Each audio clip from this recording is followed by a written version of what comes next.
Going to be talking about Marc Guéhi'S a lot. Where could he go? In the Premier League, I think he could end up at Liverpool. He could end up at Manchester City. He could end up at Arsenal.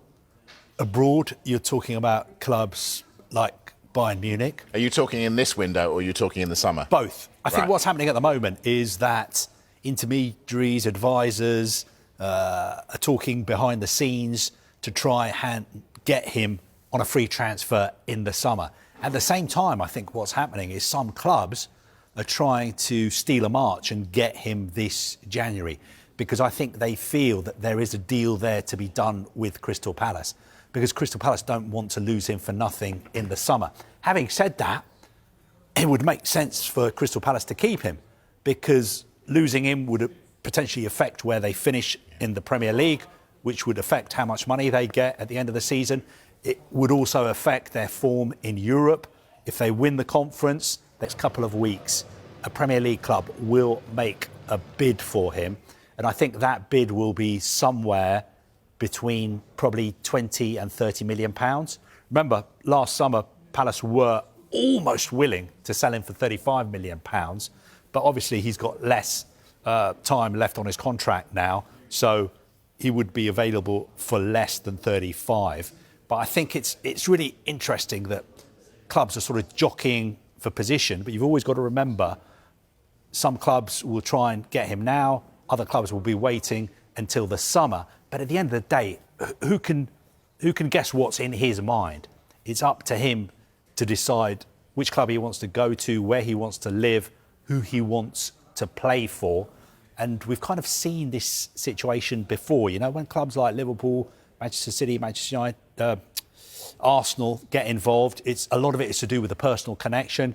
You know, if he ends up talking to those managers, what they sell to him, how they see his role in their team, and of course, the money. I don't think Marc is somebody who's motivated by money, but obviously the size of the contract will be a consideration as well. What do you know Palace really well? What do you think their preference would be in this situation? A few summers ago, we reported, was it 3 or 4 bids at Newcastle United, and that went up to nearly £70 million.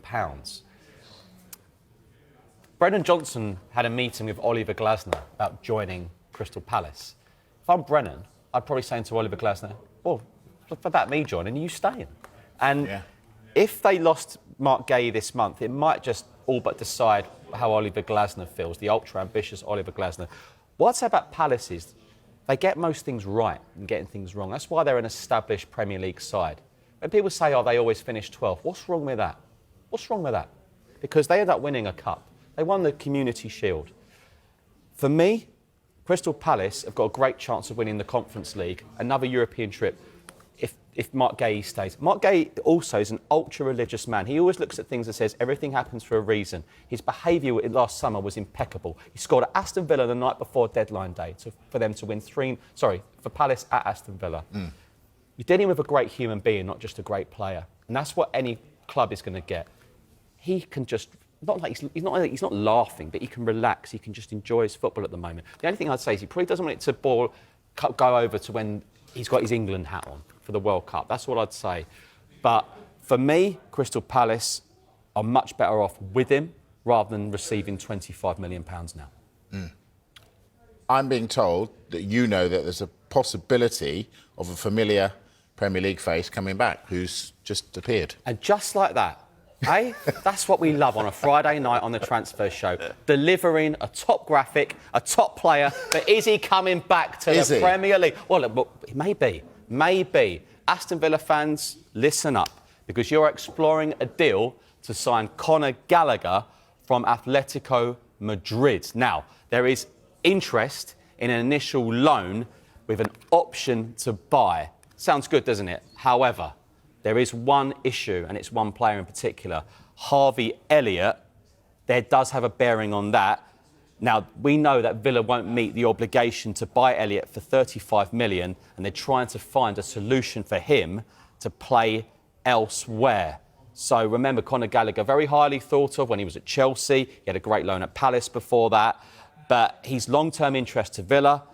Now, Atletico Madrid are not keen for him to go on loan, unless there's a permanent aspect in this deal. Now, we've seen the situation Villa have had with Harvey Elliott, but really interesting one tonight. Villa having a great season under the brilliant Unai Emery. Can they get in another body in Conor Gallagher? Why aren't Spurs in for him? Or Man United. But surely, given their situation... Some Chelsea fans would love to have him back. Great. Palace fans love to have him. He's a very, very good player. Is it something to do with the wages? I don't know. Look, this could start other clubs looking if they know that he is available. We'll wait and see. But what we do know for now, Villa, you've started it off. I have indeed. All right, let's take a break. When we come back, we're going to talk Manchester City.